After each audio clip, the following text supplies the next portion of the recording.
Well, I'd just like to say thank you to everyone that's participating in this, and this is a real honor for me and my family.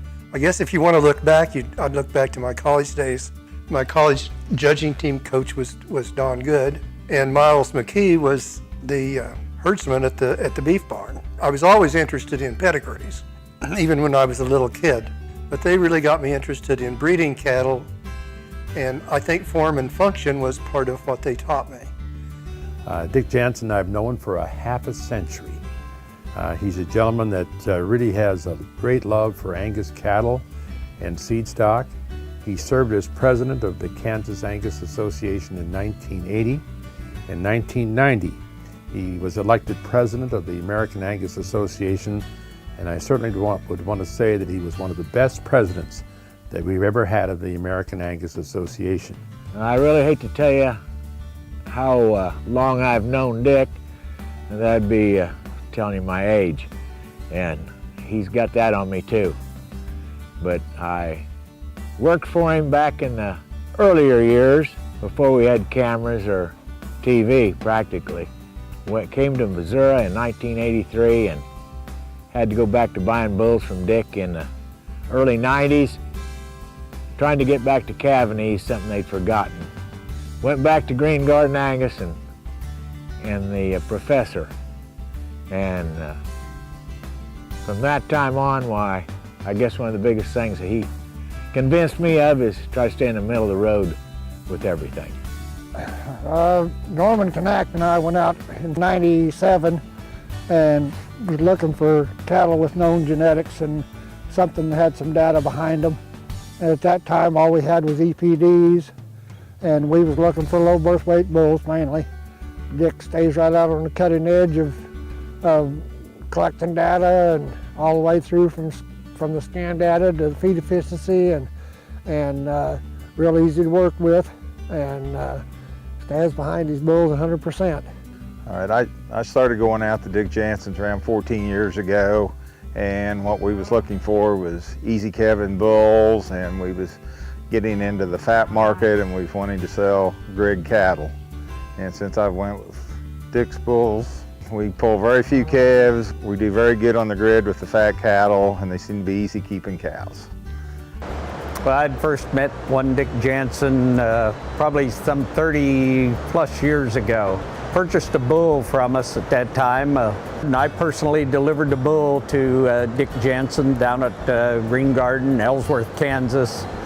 And while there, he had not long before bought a bull, EXT. He'd bought an interest in him. And I was the first calves that I had seen by that bull, EXT. And he had just leased him to ABS, and he didn't have much semen on him, but I left that day with all the semen Dick would allow me to take.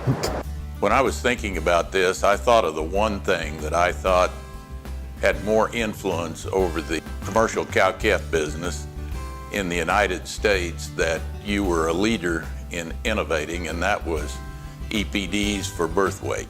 Growing up in a commercial cow-calf operation, I remembered two things about calving season, and I didn't like either one of them. One was memorizing the telephone number of the local veterinarian, and the other was digging out the calf puller and making sure it was all ready to go, because you knew you were going to have to use it regularly.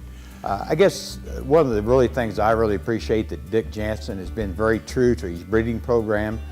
For the last 30, 35 years, he's a no-nonsense, no-frills kind of a guy. He's run the cow herd in an efficient kind of a manner. And with that, he's paid attention to what the cattle industry really needs. When I was early on the board, when you'd go to feedlots, you'd have to look for a pen of black cattle. Today, you can go to the feedlots and you will see hardly anything but black cattle. They're not all Angus, but they're sure black. If we didn't win them over to the breed, we at least won them over to the color. At the time, not everyone agreed with you. I can remember people saying, you know, that Dick Janssen's going to just breed those little bitty calves that doesn't grow. But the reality was that, and as you pointed out to me regularly, we can select for both low birth weight, and growth. The commercial cow-calf industry owes you a big debt of gratitude. So on behalf of the industry, I'd say thanks a lot, Dick. And personally, I'd say thanks for being a mentor and a friend over all these years. One of the things, Dick, I've always appreciated about you is that you started out watching carcass many years ago. You handle your cattle different. I think that's extremely important in your genetics going back into the commercial industry.